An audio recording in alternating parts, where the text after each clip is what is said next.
Hello hello hello. Good morning, good afternoon, good evening भाई लोगों। कैसे हो? जैसे कि आपको पता ही है, मैंने आप लोगों से वादा किया था कि आपकी जेई मेंस को मद्देनजर रखते हुए आपके लिए कुछ इम्पोर्टेंट चैप्टर्स की लिस्ट बनाया जाए और आपके पढ़ाई में थोड़ी हेल्प हो जाए।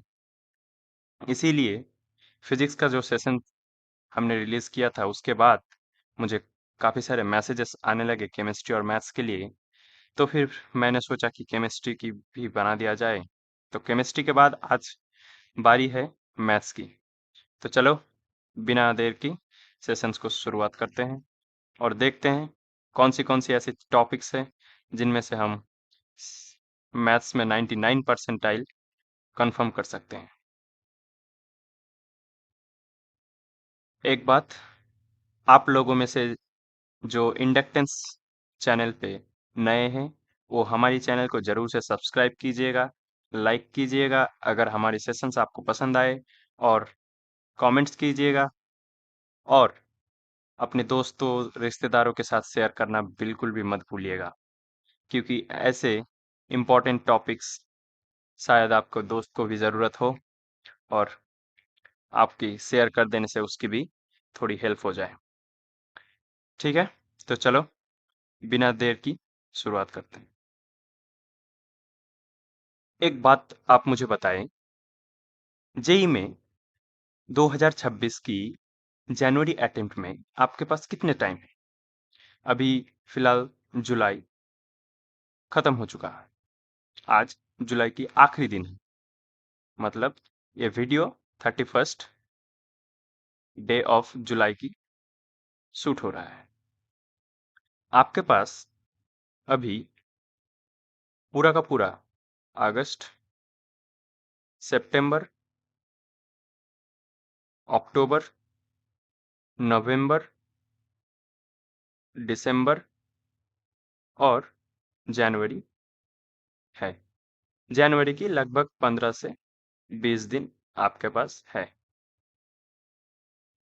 मतलब आपकी पेपर जनवरी में ही शुरू हो जाएगी। वो 20 से लगभग 30 जनवरी को आपकी पेपर है। तो आपको जनवरी वाले अटेम्प्ट को मद्देनजर रखते हुए अगर आप यहाँ पे अपनी टाइम को कैलकुलेट करें, तो ये वाला नवंबर मंथ जो है ये आपका प्री बोर्ड्स में निकल जाएगा फ्रेशर्स बच्चों के लिए, और ड्रॉपर्स के लिए ये नवंबर मास उनके पास अवेलेबल होंगे। और जनवरी के जो 15-20 दिन है वो सितंबर और अक्टूबर में 15-20 दिन निकल जाएंगे। क्यों? क्योंकि वहाँ पे दिवाली, दशहरा और छठ, बहुत सारी ओकेशंस है, छुट्टियां है, तो उसमें भी 15-20 दिन आपको निकल जाएंगे। मतलब ये भी गया हाथ से। आपके पास इफेक्टिवली टाइम बचा पूरा अगस्त, सितंबर, अक्टूबर और दिसंबर, मतलब 4 महीना, 4 मंथ्स। 4 मंथ्स यानी कि 120 दिन। अब आपको इस 120 दिन को ध्यान में रखते हुए अपनी स्ट्रेटेजी बनानी है। तो मैं आपको इस 120 दिन कैसे यूटिलाइज करना है, इसमें कौन सी इंपॉर्टेंट टॉपिक है, कौन से आपको चैप्टर्स पढ़ने चाहिए ताकि आपकी जनवरी वाले अटेम्प्ट में ही 99% सिक्योर हो जाए और आप जेई की टेंशन से थोड़ा सा रिलीफ पा लें। जेई मेंस की ऑब्वियसली, क्योंकि जेई एडवांस आपकी मई में है। तो फिर आप अगर जनवरी में ही 99 परसेंटाइल सिक्योर कर लेते हैं तो आपके पास पूरा का पूरा फेब फेब रहेगा, जो कि आपका बोर्ड्स में निकल जाएगा। और मार्च, अप्रैल और मई, 3 महीना आपके पास पूरा का पूरा टाइम रहेगा। उसमें आप आराम से एडवांस की प्रिपरेशन कर सकते हैं। ठीक है, तो आगे बढ़ते हैं। आपके पास टाइम 6 मंथ नहीं, 4 मंथ है। 4 महीना आपके पास है, लगभग 120 दिन। ठीक है। अभी थोड़ा एक बार और हम गौर कर लेते हैं कि आपको कितने मार्क्स एटलीस्ट चाहिए कि ताकि आप एक सिक्योर्ड एनआईटी कंफर्म कर लें। टीयर 1 एनआईटी में अगर आपको सीएस ब्रांच कंफर्म करनी है तो आपको उस केस में 220 से ज्यादा नंबर चाहिए, जो कि 99.45 परसेंटाइल से भी ज्यादा होता है। 99.4 या 99.45 परसेंटाइल से ज्यादा होता है। टीयर 1 एनआईटी में सीएस ब्रांच जैसे कि एनआईटी कुरुक्षेत्र हो गया, एनआईटी राउरकेला हो गया, एनआईटी वारंगल हो गया, NIT Trichy, NIT Calicut, NIT Surathkal, इसमें अगर सीएस ब्रांच चाहिए तो भैया आपको 270, 275 इतने नंबर लाने पड़ेंगे, तभी आप एनआईटी त्रिची, वारंगल, कलिकट, सूरतकल इसमें सीएस ब्रांच ले पाओगे, क्योंकि कंपटीशन बहुत ही ज्यादा हाई है। वैसे ही टीयर 1 एनआईटी में अगर आपको कोई भी ब्रांच चलेगा, मतलब आप ब्रांच के साथ कॉम्प्रोमाइज करने में रेडी हैं, तो उस केस में आपको 175 नंबर की आवश्यकता होगी। वैसे ही टीयर 2 एनआईटी में अगर आपको सीएस ब्रांच चाहिए तो आपको 200 नंबर से भी ज्यादा लाने पड़ेंगे, जो कि होता है 99.2 या फिर 99.3 परसेंट टाइप। मैं ये सेफ डाटा मान के चल रहा हूँ, सिक्योर डाटा। अगर आप 200 प्लस ला रहे हैं तो टीयर 2 एनआईटी में आपकी सीएस ब्रांच कंफर्म्ड है। वैसे वैसे ही टीयर 2 एनआईटी में अगर आपको कोई भी ब्रांच चलेगा, उस केस में आपको 150 से ज्यादा नंबर लाने पड़ेंगे, जो कि आपका लगभग होता है 97 to 98 परसेंटाइल। आई होप आप इतना देर तक समझ चुके हैं। वैसे ही टीयर 3 में अगर हम देखें तो सीएस ब्रांच के लिए आपको 165 नंबर की आवश्यकता पड़ेगी, और टीयर 3 में कोई भी ब्रांच अगर आप चाहते हैं कि बस आपके पीछे एनआईटी की ठप्पा लग जाए, एनआईटी टैग आपके नाम के आगे लग जाए, उस केस में आपको 135 नंबर चाहिए ही चाहिए। ये मैं जनरल कैटेगरी के लिए बोल रहा हूँ। ओके। अगर आप एससी, एसटी, ओबीसी या फिर पीडब्ल्यूडी कैटेगरी से हैं तो उस केस में जाहिर सी बात है आपके मार्क्स के साथ थोड़ा भी कॉम्प्रोमाइज हो जाएगा। मतलब आप थोड़ा कम भी मार्क्स लाते हैं तो आपका हो जाएगा। मतलब ऐसे नहीं सोचना कि आप एससी हैं तो 220 की जगह आपको 120 भी चलेगा, ऐसे नहीं भैया।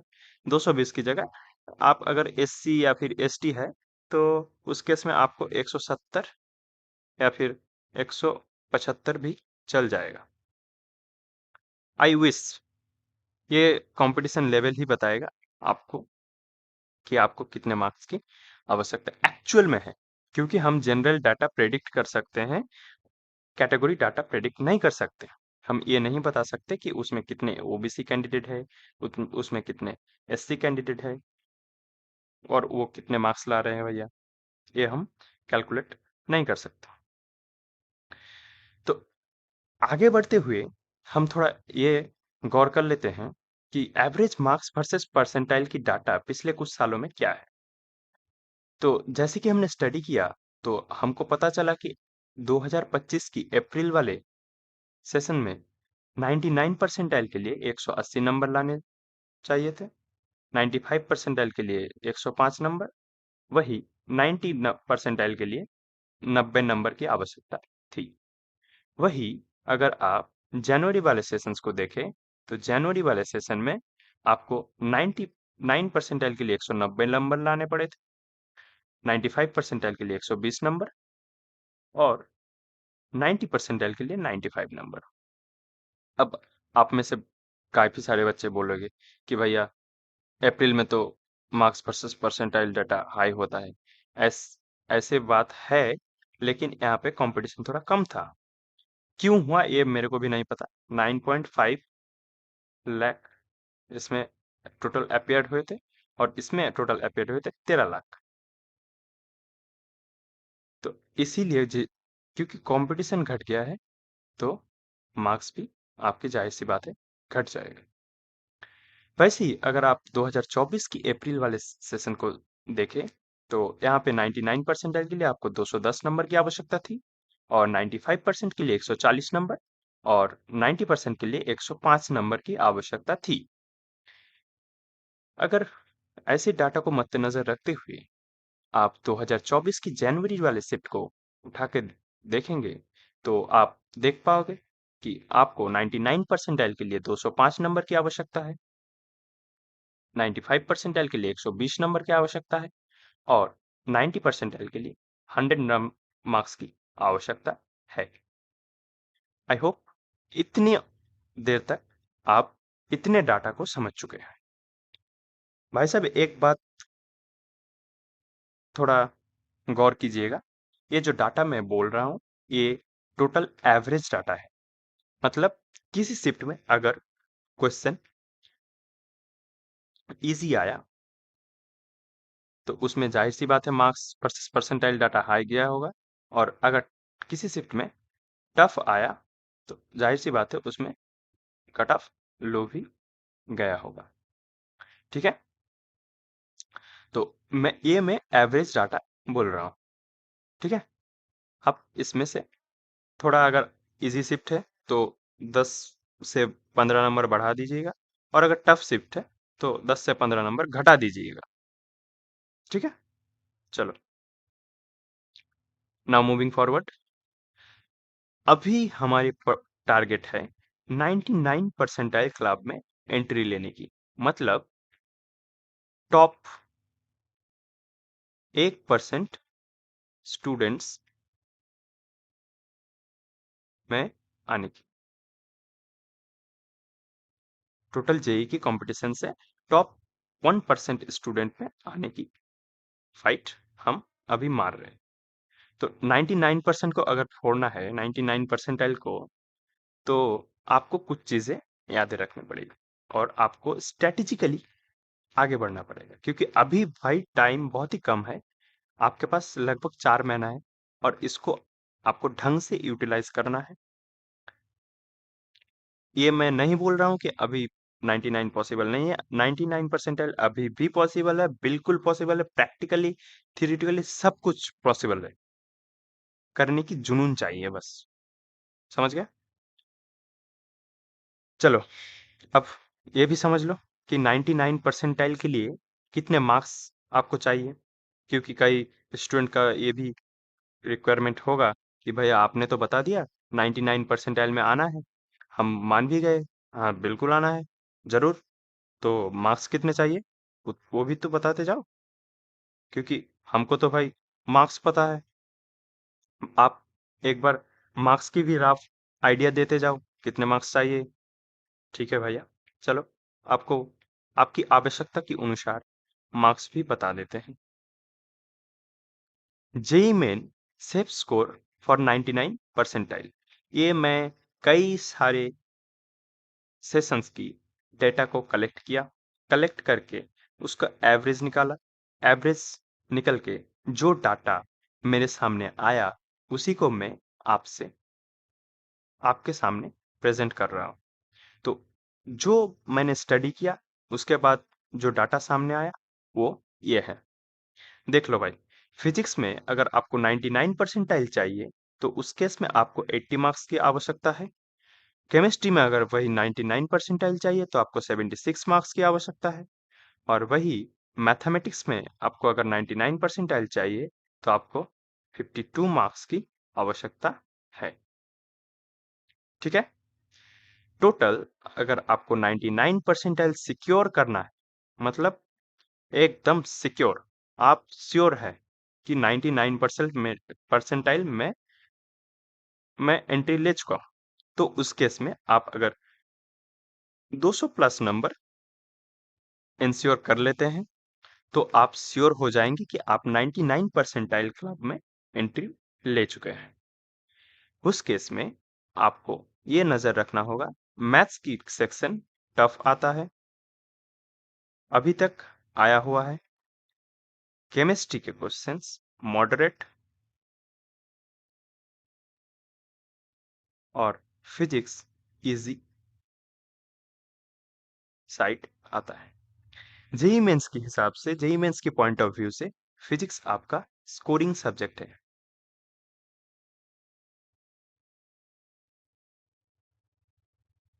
Scoring subject physics. फिजिक्स आपको क्या करेगा? फिजिक्स आपको क्राउड से अलग कर देगा। फिजिक्स आपको झुंड से अलग कर देगा। उसके बाद केमिस्ट्री आपको सिलेक्शन दिलाएगा।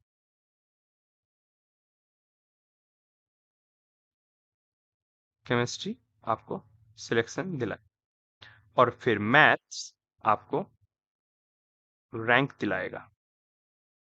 ठीक है, मतलब आपको आप आपसे जो कॉम्पिटिट करने वाले हैं वो करीब करीब 16 टू 17 लैक्स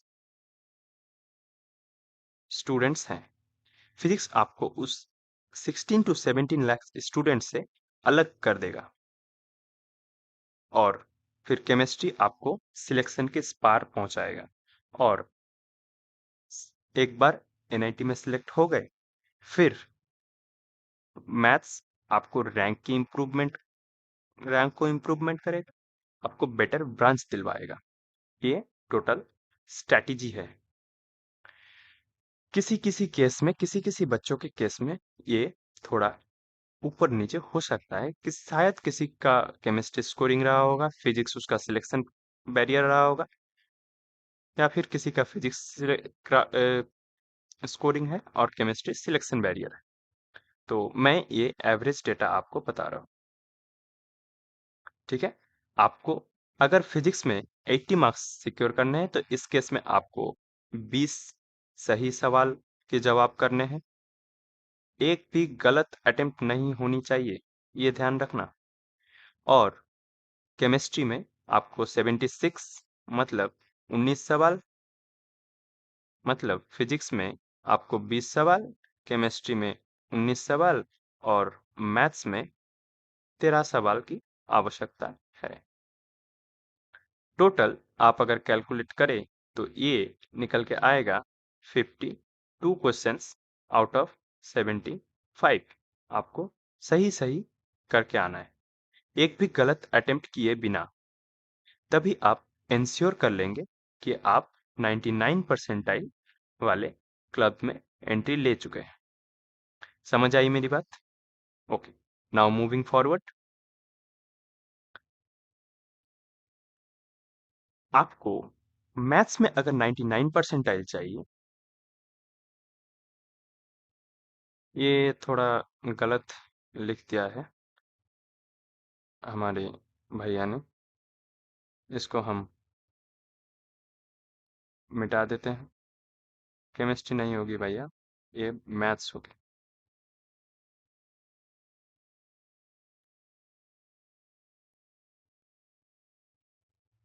ये वाला सेक्शन मैथ्स होगा।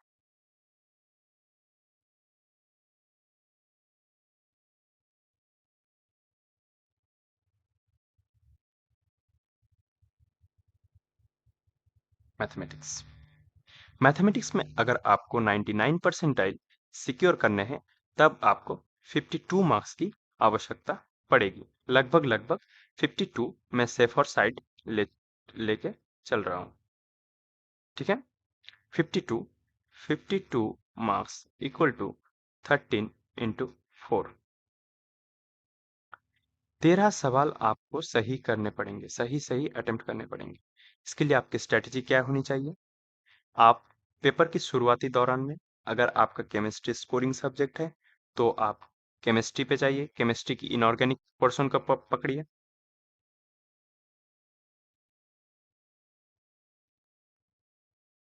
इनऑर्गेनिक पोर्शन को पकड़िए, क्योंकि इनऑर्गेनिक एक पार्ट है जो आपको देखते ही आंसर पता लग जाएगा कि ये सवाल आपसे बनेगा या फिर नहीं बनेगा।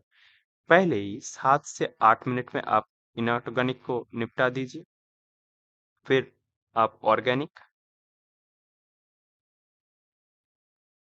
और उसके बाद आप फिजिकल, फिजिकल में जाइए।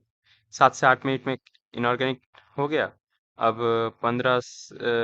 15 से 20 मिनट पे आपका, ये 15-20 मिनट में ज़्यादा बोल दिए।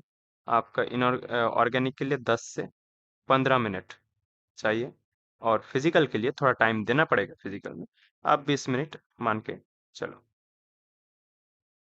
उसके बाद आपको यहाँ पे कितनी हुआ, 20, 15 और 8, मतलब लगभग 35, 35, 45। आपको मैं केमिस्ट्री में 45 मिनट मान ले रहा हूँ। उसी बीच फिजिक्स में आपको टोटल 20 सवाल आंसर करने हैं सही से, और उसके लिए आपको टाइम रिक्वायर्ड है 45 से 50 मिनट्स। अगर आप इन दोनों टाइमों को जोड़ें तो आपको, मैं फिजिक्स में 50 मिनट्स मान ले रहा हूँ और केमिस्ट्री में 45 मिनट्स, मतलब 95 मिनट्स आपका यहाँ पे चल गया। अभी आपके पास बचे हुए हैं 85 मिनट्स। क्योंकि मैथ्स का सेक्शन टफ कैटेगरी में आता है, तो आप 85 मिनट्स में आराम से 13 मैथ सही करके निकल जा सकते हैं। ठीक है, 13 मैथ ही तो सही करने हैं, 13 मैथ्स की क्वेश्चन ही तो सही करने हैं। उसके लिए आपके पास 85 मिनट्स पड़े हुए हैं, कर ले जाओगे, जाहिर सी बात है, अगर प्रैक्टिस होगी तो। अगर नहीं है भैया तो फिर हम कुछ नहीं कर सकते हैं। ये जाहिर सी बात है, और ये आपको भी पता है। तो आगे बढ़ते हैं।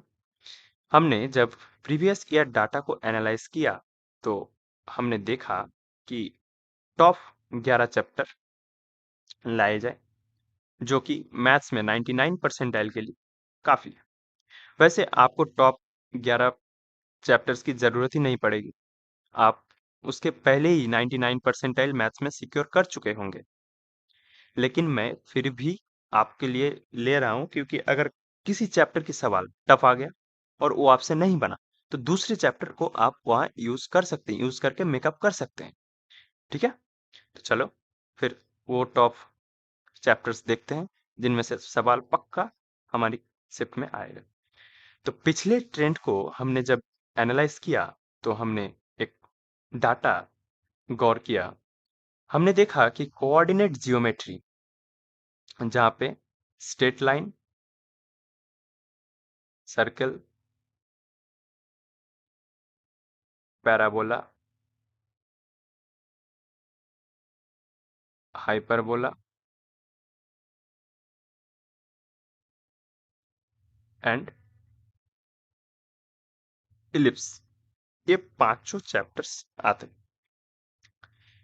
जब हमने देखा तो इन पांचों चैप्टर्स में से कम 5 सवाल आ रहे थे पर शिफ्ट में। हर एक सेशन की हर एक शिफ्ट में 5 सवाल कंफर्म्ड है, कंफर्म्ड। और ये मैं सच बात बता रहा हूँ आपको, आप भी देख लीजिएगा, 5 सवाल कंफर्म्ड है भैया कोऑर्डिनेट जियोमेट्री से। और उसमें भी आप किसी किसी शिफ्ट में तो ऐसे भी देखा गया कि स्ट्रेट लाइन और सर्कल, ये दो चैप्टर से ही आपको 3 से 4 सवाल मिल रहे थे। उस केस में आपको टोटल कोऑर्डिनेट जियोमेट्री में 6 से 7 सवाल मिल गए थे। अगर आप यहाँ से स्ट्रेट लाइन और सर्कल, इन दोनों को तो मत छोड़ना भैया। पैराबोला, हाइपरबोला, इलिप्स, इसको भी अगर आप छोड़ दो तो ठीक है, पर स्ट्रेट लाइन और सर्कल, इन दोनों को मत छोड़ना भैया, प्लीज। मेरी रिक्वेस्ट मान लो या फिर अपने मजबूरी मान लो, इन दोनों को मत छोड़ना। ये सुपर इजी टॉपिक है, और इससे सवाल बनने लायक है, और बहुत जल्द ही बनेगा आपके लिए। आपसे उतना टाइम भी नहीं लेगा। ये दो चैप्टर को आप मत छोड़िएगा। Parabola, hyperbola, ellipse syllabus reduce होने के बाद कुछ टॉपिक्स, कुछ टफ टॉपिक्स जो इनके अंदर आते थे, वो हट चुका है, और अब ये भी आसान हो गया है। ठीक है, तो now moving forward, limit, continuity और डिफरेंशिएबिलिटी, इसमें से आपको 3 सवाल गारंटेड है। मतलब अगर आप 2 चैप्टर को कर ले जा रहे हैं तो आपको 7 से 8 सवाल मिनिमम, मैं मिनिमम बोल रहा हूँ, 7 से 8 सवाल आप 2 चैप्टर्स में से ही कर लोगे। मतलब 7 से 8 सवाल अगर आप देखें तो आपकी रिक्वायरमेंट क्या है? 52 मार्क्स। सेफर साइड 52 मार्क्स, वैसे 48 मार्क्स पे भी कभी कभी आ जाता है, तो सेफर साइड 52 मार्क्स पकड़ लेते हैं। 7 से 8 सवाल का मतलब जानते हैं आप? 24 से 28,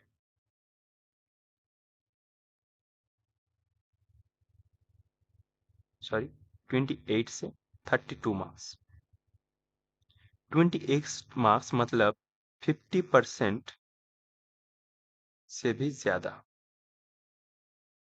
अगर आप इन दोनों चैप्टर को कर लें तो 50, आपके रिक्वायरमेंट की 50% से भी ज्यादा आप कर ले जा रहे हो पेपर की शुरुआती दौरान पे।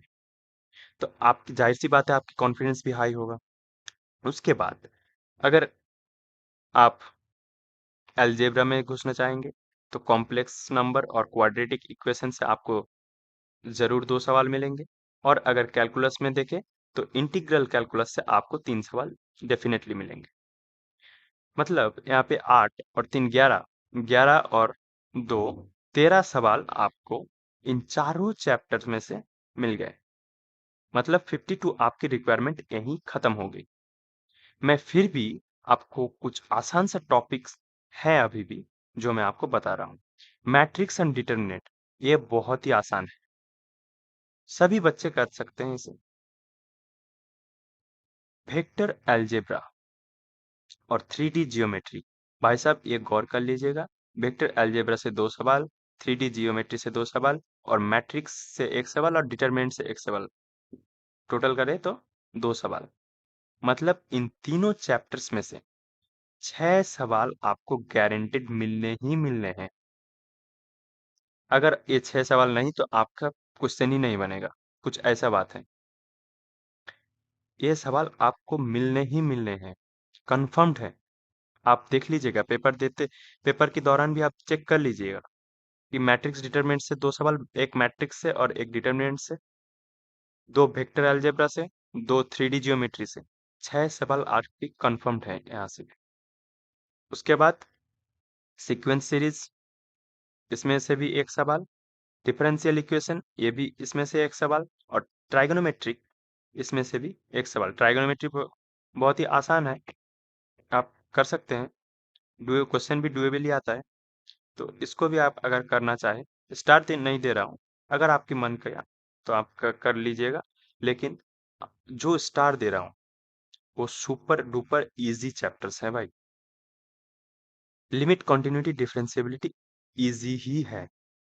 अगर आपको एल हॉस्पिटल की रूल पता है तो वहां से बहुत सी जेई की क्वेश्चन सॉल्व हो जाएगी डिफरेंशिएबिलिटी की और लिमिट की। एलसीडी की अगर एल हॉस्पिटल रूल आपको मैं बोल दे रहा हूँ, L hospital, L hospital rule आप सीख लीजिएगा। आप जहाँ भी कोचिंग करते हैं वहां से, या फिर यूट्यूब में आज बहुत सी कंटेंट अवेलेबल है, एल हॉस्पिटल रूल आप सीख लीजिएगा।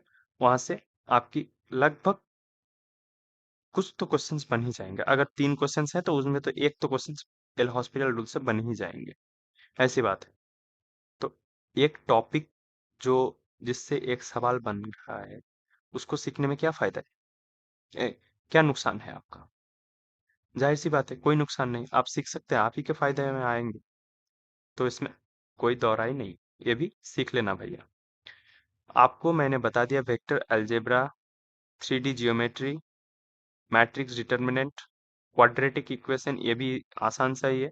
उसमें आपको ज्यादा से ज्यादा रूट्स फाइंड करने देंगे, या तो फिर बोल देंगे कि 2 रूट्स की सम इतने हैं, 2 रूट्स की वैल्यू इतनी है, तो एक रूट अगर अल्फा हुआ तो दूसरी रूट बताइए, या फिर दूसरी रूट अगर 2 रूट की सम इतना हुआ तो आप दूसरा वाला क्वाड्रेटिक इक्वेशन बताइए। ऐसे ही कुछ क्वेश्चंस आएगा। कॉम्प्लेक्स नंबर, यहाँ से भी आसान सवाल ही कुछ पिछले कुछ सालों में पूछा है। इंटीग्रल कैलकुलस आप अपने हिसाब से देख लीजिएगा, क्योंकि इंटीग्रल कैलकुलस की गारंटी मैं नहीं ले रहा हूँ। इंटीग्रल कैलकुलस एक ऐसा टॉपिक है जहाँ जेई चाहे तो आसान सवाल भी दे सकता है, और अगर चाहे तो आपको मुश्किल सवाल भी दे सकता है। इंटीग्रल कैलकुलस की गारंटी मैं नहीं ले रहा। क्वेश्चन आएंगे, 3 क्वेश्चन जरूर आएंगे, लेकिन इसकी गारंटी, सवाल बनने की गारंटी मैं नहीं दे रहा आपको। अगर आपकी प्रैक्टिस है अच्छे खासे तो आप उस हिसाब से देख लीजिएगा। वैसे ट्राइग्नोमेट्री ये इजी है, आपको मैंने बता दिया। 1, 2, 3, 4, 5 और 6 चैप्टर आपको बता दिया, जहां से आप लगभग 2, 2, 4, 2, 6, 1, 7, 1, 8 और यहाँ से 3, 8, 3, 11, 11 और यहाँ से 1, 12, 13, जहां से भी आप 13 क्वेश्चंस कंफर्म कर चुके होंगे। ऐसे चैप्टर्स मैंने बता दिया, फिर बता देता हूँ। ट्राइगोनोमेट्री कर लीजिएगा, सीक्वेंस सीरीज आसान ही है, आपसे हो भी जाएगा। और वेक्टर अलजेब्रा स्टार वाले कीजिएगा। 1, 1, 2, 2, 2, 4, 6, 8 और यहाँ से एल हॉस्पिटल, यहाँ से भी बन जाएगा एक। 3 है तो एक तो बन ही जाएगा एल हॉस्पिटल से ही। और कोऑर्डिनेट जियोमेट्री यहाँ से भी 2 लगभग आपको बन ही जाएंगे। तो टोटल मिला के आपको 13 सवाल सही करने हैं। आप अपने हिसाब से अपनी फ्लेक्सिबिलिटी के अनुसार आप सिलेक्ट कर लीजिएगा। ये कुछ आसान से टॉपिक है, और ये वही टॉपिक है जिनमें से सवाल गारंटेड आते हैं। Now moving forward. हाँ, ये आता है असली सवाल। भैया आप हमको अभी क्या करने को बोलोगे? अभी मैं आपको स्टडी करने बोलूंगा। इन चैप्टर्स, जिन जिन चैप्टर्स की लिस्ट मैंने बताई है, उन चैप्टर्स को ध्यान से पढ़ें और उनको फॉर्मूला को बार बार रफ कॉपी में लिखें। फॉर्मूला मत भूलना भैया, मैथ्स की यही इंपॉर्टेंट है। आप जितनी प्रैक्टिस करोगे आपकी उतनी ही आउटकम्स निकल के आएगी। मैथ्स की एक ही मंत्र है, प्रैक्टिस। इसके अलावा मैथ्स कुछ भी नहीं है। आप अगर प्रैक्टिस नहीं करोगे तो आपकी जाहिर सी बात है मैथ कमजोर होती जाएगी। समझे? दूसरी बात, सॉल्व मैक्सिमम प्रॉब्लम्स। मैथ की केस में आपको मैक्सिमम से मैक्सिमम क्वेश्चन सॉल्व करने हैं। अगर आपने नहीं किया तो जाहिर सी बात है मेंस की एक्चुअल एग्जाम में जा करके भी आपसे सवाल नहीं बनने वाले। आप कुछ भी कर लीजिएगा, मैथ्स के सवाल आपसे नहीं बनने। शायद फिजिक्स बन जाए, शायद केमिस्ट्री बन जाए, लेकिन मैथ्स के सवाल को अगर आपने प्रैक्टिस नहीं किया तो आपसे मैथ्स के सवाल एक सवाल भी नहीं बनेगा। मैथ्स के सवाल ही ऐसे आते हैं। मैंने बोला ना, ये टफ कैटेगरी में आता है। क्यों आता है? क्वेश्चन ही ऐसे आते हैं भाई, सदियों से आ रहे हैं, आ रहे हैं। मैथ्स के सेक्शन टफ आ रहे हैं तो आ रहे हैं। ऐसे ही उससे 52 मार्क्स पे 99 परसेंटाइल बन रही है।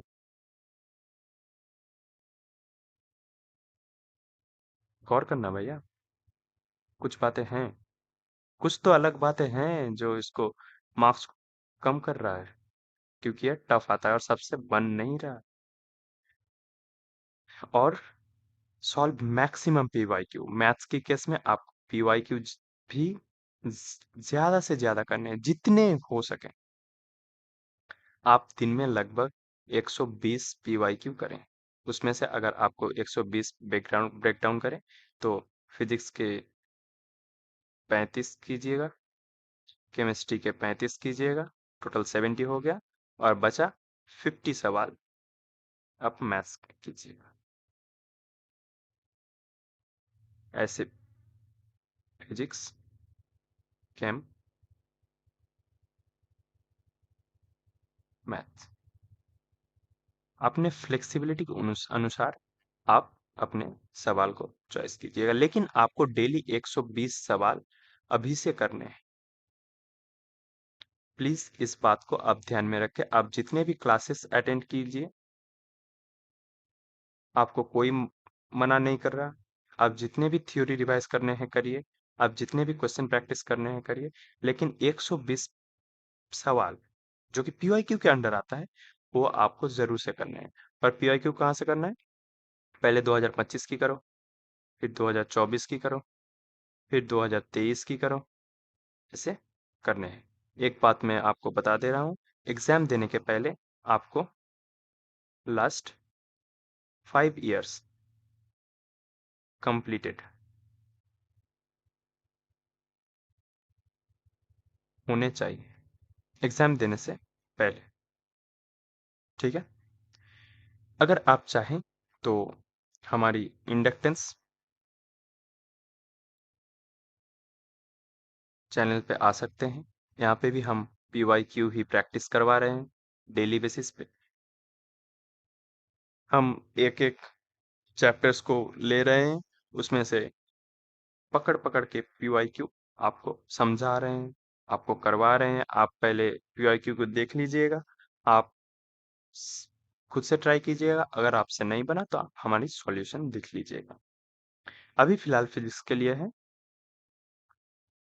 कुछ ही दिन में हम कोशिश करते हैं कि केम और मैथ्स भी ऑल्टरनेटिवली हम आपको प्रोवाइड करते रहें। ठीक है? तो आई होप आपको ये सेशंस पसंद आया होगा, आपके लिए हेल्पफुल होगा। और बिना टाइम वेस्ट किए आज भी हम यहीं समाप्त की करेंगे इस सेशंस को। चलते हैं। Good bye. Thank you to all of you. And पढ़ाई करते रहें, सिलेक्शन हो जाए आपकी, यही बहुत बड़ी बात है मेरे लिए। और ये जो मेरी मेहनत है वो भी कामयाब तभी हो पाएगी जब आपकी इससे कुछ हेल्प हो पाएगी। ठीक है? तो फिर चलते हैं। All the best, all the best to